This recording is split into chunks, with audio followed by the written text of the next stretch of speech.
अल्ताफ हुसैन की मोहब्बत, अल्ताफ हुसैन की हुब्बुल वतनी जानने के लिए ये बहुत ज़रूरी है हम सब के लिए कि हम अल्ताफ हुसैन की कुछ बैक हिस्ट्री को भी स्टडी कर लें।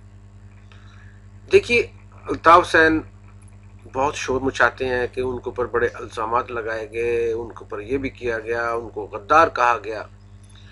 अब देखिए, गद्दारी की कुछ इंडिकेशंस होती हैं, कुछ निशानियां होती हैं। तो मुझे बताइए कि एक पाकिस्तान से मोहब्बत करने वाला क्या पाकिस्तान का झंडा जलाएगा? और वो भी उस दिन जब पूरे पाकिस्तान के अंदर यौम आज़ादी बनाया जा रहा था और अल्ताफ हुसैन मज़ार कायद पर 14 अगस्त को 1979 की बात है, 14 अगस्त को मज़ार कायद पे खड़े होके इन्होंने पाकिस्तान के झंडे को आग लगाई और आधा झंडा अभी जल चुका था और आधा झंडा बकाया था, तो इन्होंने उसको किक भी लगाई, जिसके ऊपर इनको गिरफ्तार किया गया, इनके ऊपर मुकदमा चलाया गया और इनको बकायदा 9 माह की सजा हुई और ये जेल में रहे। और ये शख्स एक सजा याफ्ता इंसान है और इसकी मोहब्बत आप इस चीज से अंदाजा लगा सकते हैं कि पाकिस्तान का झंडा क्यों जलाएगा। अगर उसको मोहब्बत होती तो उसको गले लगाता, लेकिन उसने गले नहीं लगाया, उसको जलाया। पाकिस्तान में आए दिन आप हड़तालें देखते हैं अमेरिका के खिलाफ, दूसरे मुल्कों के खिलाफ, तो नफरत से लोग उनको, उनके झंडे को वो आग लगाते हैं, लेकिन गले तो नहीं लगाते। तो अल्ताफ हुसैन के जो एक्शन है, आप उस चीज से अंदाजा लगा सकते हैं कि ये वो बैक हिस्ट्री है कि जब अल्ताफ हुसैन ने अपना स्टार्ट ही पाकिस्तान से नफरत से इजहार ख्याल करते हुए पाकिस्तान के झंडे को जलाया और 9 माह की सजा काटी।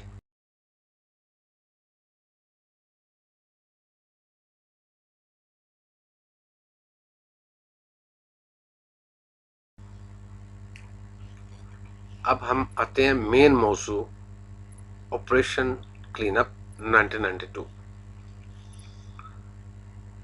मेरी शादी 24 नवंबर 1989 को हुई। 28 नवंबर 1989 को मेरी रेंजर्स में डेपुटेशन ट्रांसफर हुई आर्मी से और मुझे इमीडिएट मूव के अहकामात थे। मैं कराची आया। मुझे वही एक कंसेप्ट था, रोशनियों का शहर, अमन का शहर, इखलाक का शहर, मोहब्बत का शहर। और मेरी ट्रांसफर भी डिस्ट्रिक्ट सेंट्रल में कर दी गई। एंटायर डिस्ट्रिक्ट सेंट्रल मेरे अंडर कमांड था। लॉ एंड ऑर्डर मेंटेन करनी थी, सिचुएशन हालात कंट्रोल करने थे, सिविल इंतजामिया की पूरी हेल्प करनी थी। जब मैं कराची पहुंचा, जो हालात देखे वो इतने खराब हो चुके थे कि मुझे बहुत अफसोस होता था कि ये तो वही लोग हैं जो कि मोहब्बत करने वाले हैं। उन बेचारों के ऊपर कैसी मुसीबतें आई हुई हैं, कैसा लीडर इनको कंट्रोल कर रहा है। असले की भरमार थी, डाका जनी, बैंक रॉबरीज, यानी कि हर किस्म का क्राइम उस वक्त हो रहा था।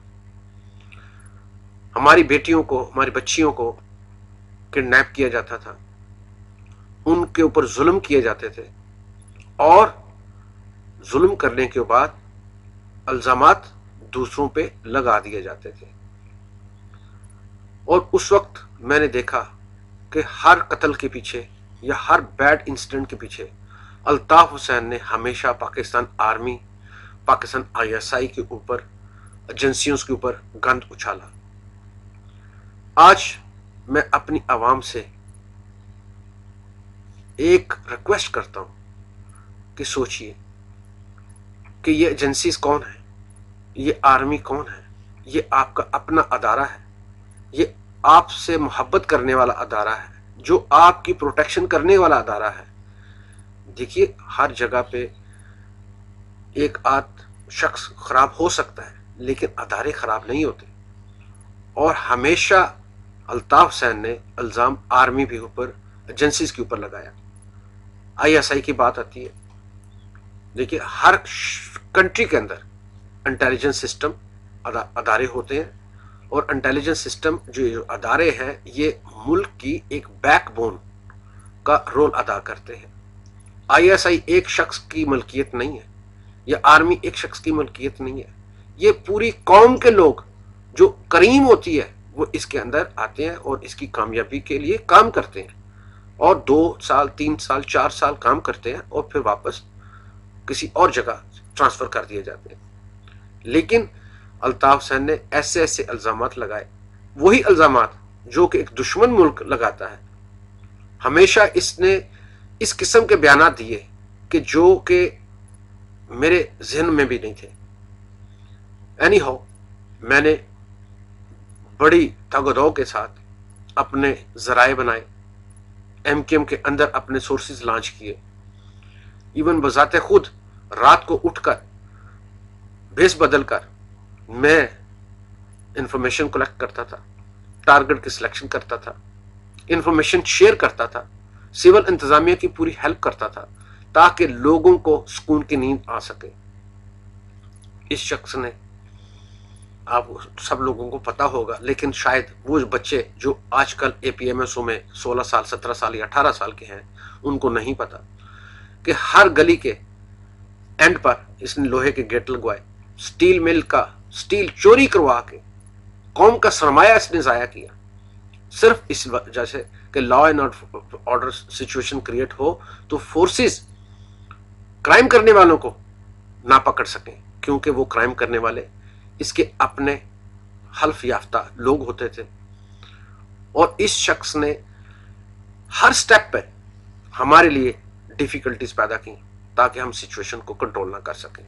اس کا ہمیشہ یہی ایک ایم ہوتا تھا کہ سول انتظامیہ کو پوری طرح فیل کر دو، آرمی کو آگے آنے دو، آرمی آئے جو ان سے کنفرنٹ کرے تاکہ انٹرنیشنل لیول پر الطاف حسین شور مچا سکے کہ دیکھیے ہمارے ساتھ زیادتیاں ہو گئی، ہمارے ساتھ یہ ہو گیا. اور یہ اس کا ایک بتلائی ہوئی، اس کو سکھلائی ہوئی ایک دشمن کے ٹیکٹس تھے، اور اس ٹیکٹس کے اوپر وہ کام کرتا رہا. 90s کے اینڈ پر مجھے اس چیز کا کچھ کنفرم ہونا شروع ہو گیا کہ الطاف حسین پاکستان کے خلاف، پاکستان کو توڑنے کے خلاف بڑے ہائی لیول پہ کام کر رہا ہے. میں نے اس دوران ایسے لوگ بھی پکڑے جو متحدہ کے اندر، ایم کیو ایم کے اندر، اس وقت کے مہاجر قومی موومنٹ جھنڈے لے کر پاکستان سے اپنے رائٹس مانگ رہے تھے، ایم کیو ایم کا نعرہ لگا رہے تھے.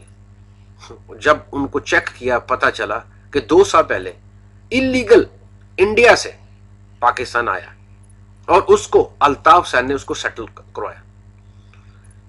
اس وقت آپ لوگ خود کراچی کے اندر رہ رہے ہیں، آپ دیکھیے اپنے سراؤنڈنگ میں دیکھیے، آپ کو خود اندازہ ہوگا کہ کتنے انلیگل لوگ انڈیا سے، بنگلہ دیش سے مائگریٹ کر کے آئے ہیں، ان کو سیٹل کروایا گیا.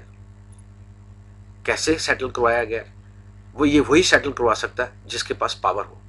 یعنی ہو اس شخص نے حالات ایسے پیدا کر دیے کہ بچیوں کو ریپ تک اس شخص نے خود کیا، اور اس کے اندر اس کی وجہ سے ایم کیو ایم کے اندر کنفرنٹیشنز اور ڈویژن بھی ہوئی.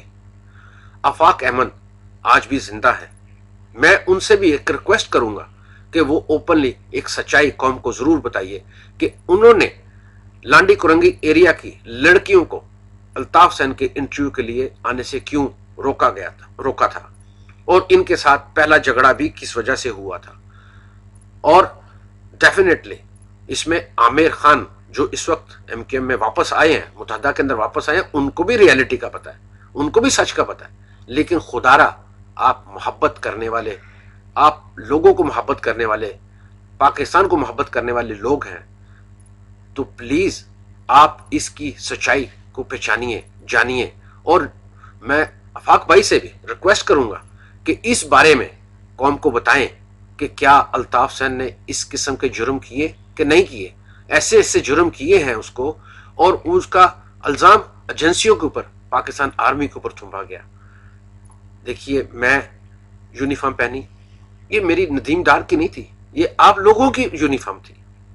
मैंने उस यूनिफॉर्म की इज्जत को संभाला। मैं भी एक इंसान हूं, मैं कोई फरिश्ता नहीं, लेकिन जब उस यूनिफॉर्म को पहन लिया जाता है तो उस यूनिफॉर्म की इज्जत की पासदारी की जाती है, और अल्लाह के फजल से मैंने उसकी पासदारी की। और मेरी ड्यूटी भी यही थी कि मैं उस यूनिफॉर्म को पहन के अपनी आवाम को, अपने लोगों को, उनको प्रोटेक्शन दूं। मैंने कभी ये नहीं सोचा कि ये उर्दू स्पीकिंग है, पश्तो स्पीकिंग है, सिंधी स्पीकिंग है, वो हमारे अपने लोग हैं। मैं, याद रखिएगा, मैं कभी किसी एक शख्स को ना कभी महाजर कहा था, ना आज मैं महाजर कहता हूं। हम सब पाकिस्तानी हैं, हम एक दूसरे से मोहब्बत करने वाले हैं। लेकिन अल्ताफ हुसैन ने ये ऐसा एथनिक इशू शुरू किया अपने घिनौने गंदे खेल के लिए, जो कि ये दुश्मन के हाथों में खेल रहा था। करते करते 92 पहुंच जाता है। कराची पॉलिटेक्निकल कॉलेज से 2 बसेस खिदमत खलक कमेटी जो अल्ताफ हुसैन ने बनाई, जबरदस्ती वहां से ये ले आए। और आज भी मुझे पता है कि वो बसेस जो खिदमत खलक कमेटी का हिस्सा है, वो छीनी हुई बसेस है कराची पॉलिटेक्निकल कॉलेज साइड की। उस पे बातचीत शुरू हुई। जमात इस्लामी के 2 लड़कों को शहीद कर दिया गया। शाहूद हाशमी मजीद लोगों को मरवाना चाहता था, उसको मैंने गिरफ्तार किया। उससे इंफॉर्मेशन बहुत सारी मिली, ऐसी ऐसी इंफॉर्मेशन मिली कि जो हमारे कंसेप्ट थे, जो हमारे पास इंफॉर्मेशन थी कि अल्ताफ हुसैन मुल्क तोड़ने की बात करता है, वो हमें कंफर्म हो गई।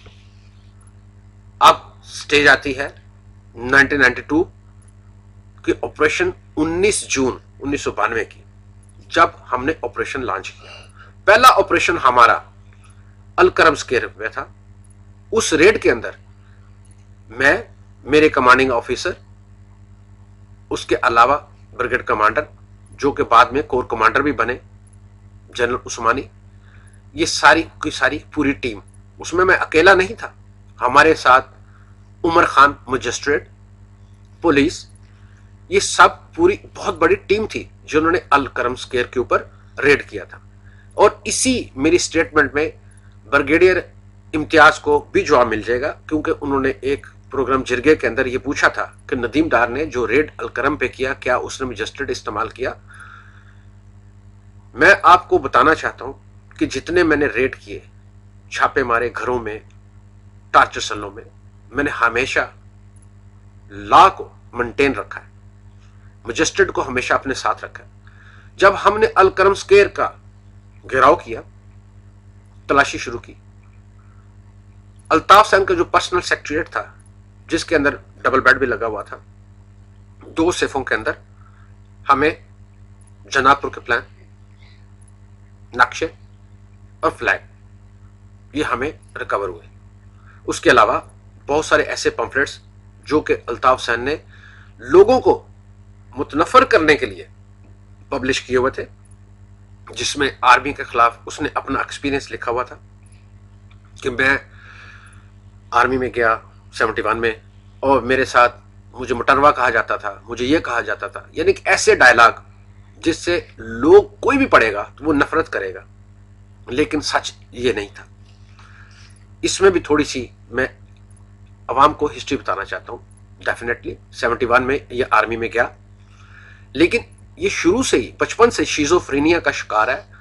घर में भी ये जिद्दी इंसान होता था, अपने बाप से भी बदतमीजी करता था, अपनी मां से भी बदतमीजी करता था, अपने भाइयों से भी बदतमीजी करता था, अपनी गेन के लिए। ये इसकी पुरानी बचपन की हिस्ट्री है, इसकी पूरी स्टडी हमने की है, पूरी हिस्ट्री ली है।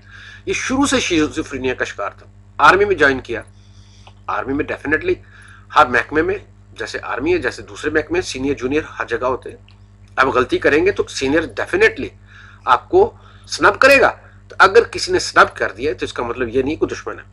अल्ताफ हुसैन को टास्क दिया गया कि आपने मोर्चे खोदने।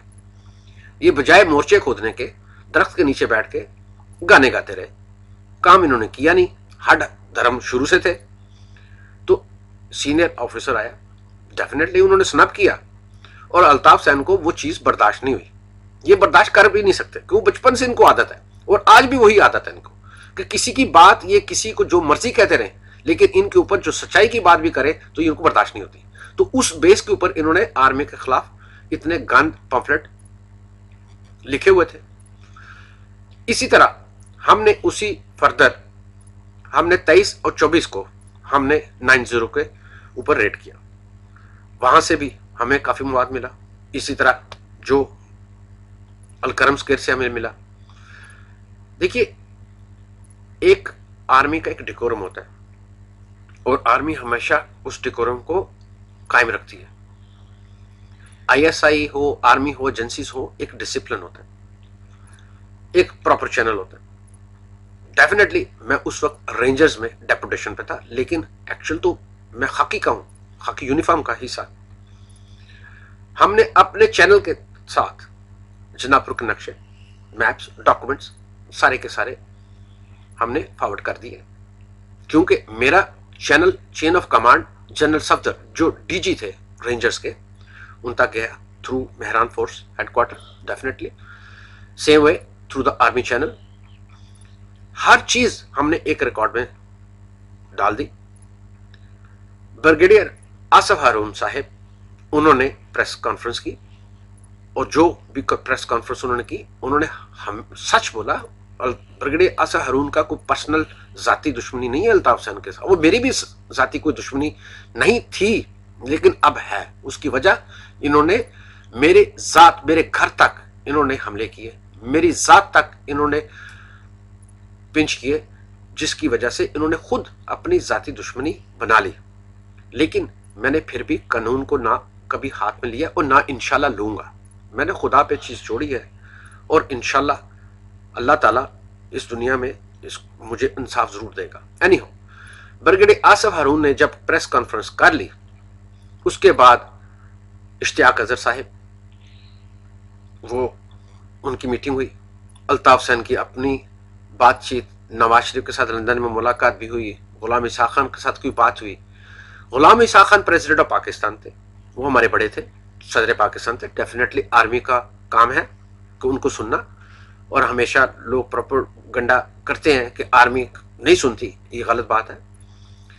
जब गुलाम ईसा खान ने कुछ सोचा कि बैलेंस ऑफ पावर पॉलिटिकली को कायम रखना है, तो इस जनापुर इशू को दबा दिया जाए, इसको रोक दिया जाए, तो उस इशू को रोक दिया गया। हालांकि डेफिनेटली हमने वो काम किया, जायज काम किया, लीगल काम किया और सच काम किया, लेकिन कुछ हालात ऐसे जब होते हैं तो हमने पॉलिसी को फॉलो करना है, और हम खामोश हो गए। लेकिन अल्ताफ सैन ने बजाते खुद इस इशू को जिंदा रखा। आर्मी की तरफ से कभी स्टेटमेंट नहीं आई, लेकिन आप प्लीज हिस्ट्री देखिए, थ्रू आउट अल्ताफ सैन बजाते खुद इस चीज को बोलते रहे।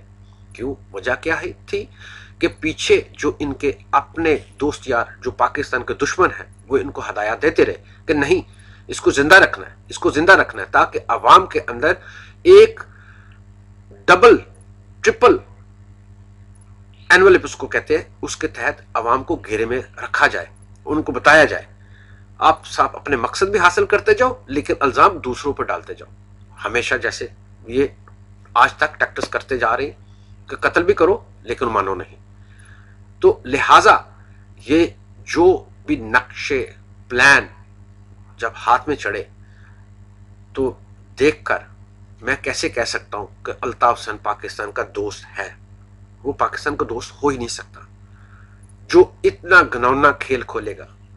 जिस पाकिस्तान ने इसको वेलकम कहा, जिस पाकिस्तान ने इसकी हर चीज को इस अंदाज में एक्सेप्ट किया कि अब प्लीज इस चीज पे नेगेटिव ना जाइए। सोचिए कि उर्दू स्पीकिंग की बात आती है, पाकिस्तान के अंदर 59% पंजाबी हैं, उर्दू 7% थी, लेकिन पाकिस्तान की नेशनल लैंग्वेज को उर्दू कर दिया गया। मैं खुद बजाते खुद कश्मीरी हूं, मेरी फैमिली कश्मीर से माइग्रेट करके आई थी, मैंने कभी अपने आप को महाजर नहीं कहा, لیکن آج بھی پاکستان میں دیکھیے پورے پاکستان میں اردو بولی جاتی ہے. تو پھر یہ صرف اور صرف کراچی کے لوگوں کو کیوں اردو سپیکنگ کہتے ہیں؟ آپ ٹریول کیجئے پورے پاکستان میں، آپ کو نظر آئے گا کہ ابھی تو پورے پاکستان کے اندر اردو ہی بولی جاتی ہے. تو ان کا مقصد اردو بھی نہیں ہے، آپ لوگوں کو یہ دھوکہ دینا، آپ لوگوں کے ساتھ فراڈ کرنا، فریب کرنا اور اپنے مقاصد کو ہمیشہ حاصل کرنا، یہ ان کا مقصد ہے.